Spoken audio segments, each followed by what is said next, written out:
Wayo, trabaho ko pala ngayon minasang is magpintura sa under chassis ng dump truck. Sa hindi pala nakakaalam, no, ang Hokkaido ang pinakamalamig at pinakamakapal na snow dito sa buong Japan. At sa kapal ng snow dito minasang is kinakailangan namin i-maintain ang under chassis ng mga sasakyan dito para hindi agad kakalawangin. Nagtanong ako sa mga kasama kong Hapon dito na bakit yung mga under chassis na mga sasakyan is halos kinakalawang.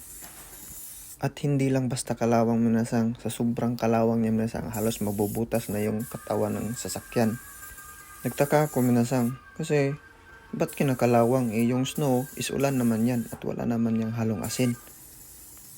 Yun pala is sa tuwing pinapatag nila yung karsada minasang dahil sa sobrang kapal nga ng snow is hinahaluan nila ng chemical or parang asin para sa tuwing patunaw na yung snow at magiging yelo na ay hindi magiging masyadong madulas.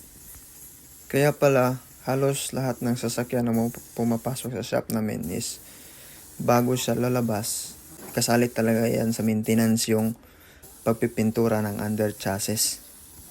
Hindi ako sure kung ganito pa rin ba ang ginagawa ng ibang lugar na may malamig na klima or dito lang to sa Hokkaido. Kaya yung trabaho ko dito minasang is hindi lang mekaniko, pintor pa. At least may dalawang skills ka na dala pag uwi mo sa Pilipinas at magagamit mo naman. Hindi naman mahirap minasang kasi hindi naman araw-araw na nagpipintura ako ng ganito kalaking truck. Doon ako sa maliliit nga na assign. Kaso lang tinutulungan namin sila dito pag hindi kami busy doon sa department namin.